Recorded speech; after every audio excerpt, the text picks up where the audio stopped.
দেখো বন্ধুরা কতটা ভয়ানকভাবে এই জায়গা দিয়ে মানুষজন যাতায়াত করছে। আমি এত বছর গাড়ি চালাই, কোনোদিনও আমার গাড়ির নাম দেয়নি। এবার তোমরাই ঠিক করে দাও। Hello everyone, this is me and welcome back to our video. So আজকে আমি বাড়ি থেকে স্টার্ট করলাম ভিডিওটি। আর আমাদের বাড়ির পরিবেশটা ঠিক এমন ছিল, খুব বেশি ভালো নয়, তবে এটাই আমার বাড়ি। তো যাই হোক, আজকে আমি কোথায় যাচ্ছি এবং তার সাথে সাথে আমি কি কি করব সেটাও তোমাদেরকে দেখাবো। তো তোমরা দেখতে থাকো। আর আমি গাড়ি নিয়ে কিন্তু বেরিয়ে পড়েছি অলরেডি। আর এক হাত দিয়ে ক্যামেরা ধরেছি তোমাদেরকে দেখানোর জন্য, আর এক হাত দিয়ে আমি কিন্তু গাড়িটি চালাচ্ছি। তো যাই হোক, আশেপাশের পরিবেশটা কিন্তু খুব সুন্দর লাগছিল, সেটা তোমাদেরকে শেয়ার করছি। আর দেখো আকাশটা কতটা না সুন্দর লাগছে। একেবারে বৃষ্টির পরে যখন রোদটা দেয় না, সেই রোদের ঝলকানিতে চারিদিকটা ঠিক একদম কাচের মতো চকচকে করে। আর ঠিক এমনটা দৃশ্য হয়ে থাকে চারিদিকটা। আর দেখো এই বাঁওড়ের দৃশ্যটা দেখো কতটা সুন্দর। এটা হচ্ছে গারাপোতা বাঁওড়। আর একদম পুরো চকচক করছে চারিদিকটা। আর যেন মনে হচ্ছে আকাশটা একদম দূরে গিয়ে নদীর সাথে মিশে রয়েছে। বেশ কিন্তু সুন্দর লাগছিল। তারপরে চলে আসলাম আমি গাড়ির গ্যারাজে এসে দেখি আরেকটা গাড়ি পরিষ্কার করছে, আর আমার গাড়িটাও দেখাতে নিয়ে এসেছিলাম। তারপর চলে আসলাম আমাদের কলমবাগান বাজারের মেডিসিন শপে। কটা হবে? দুটো হবে? দুটো করে রাখো না, তোমরা একটা করে রাখো। 247 টাকা।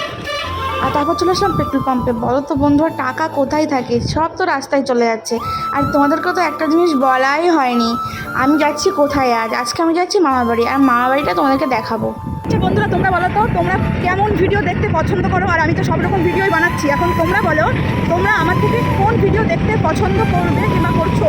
একদম কিন্তু কমেন্ট করতে ভুলবে না, কারণ আমার এই ভিডিও শুধুমাত্র সমস্ত কিছু তোমাদের জন্য। তোমরা যদি সাপোর্ট না করো তাহলে কিন্তু আমি এগোতে পারবো না। তো এদিকে দেখো পুরো বৃষ্টিতে জমি ক্ষেত পুরো জল জমে গেছে। শহরটা দেখলে এবছর জলের চাপটা কতখানি। আমি চলে এসেছি কিন্তু প্রায় মামাবাড়ি কাছাকাছি। এসে দেখি তো এই যে সেতুটার উপর দিয়ে আমরা পার হব, সেটা একদম পুরো জলে ডুবে গেছে, টই টই হয়ে গেছে জলে।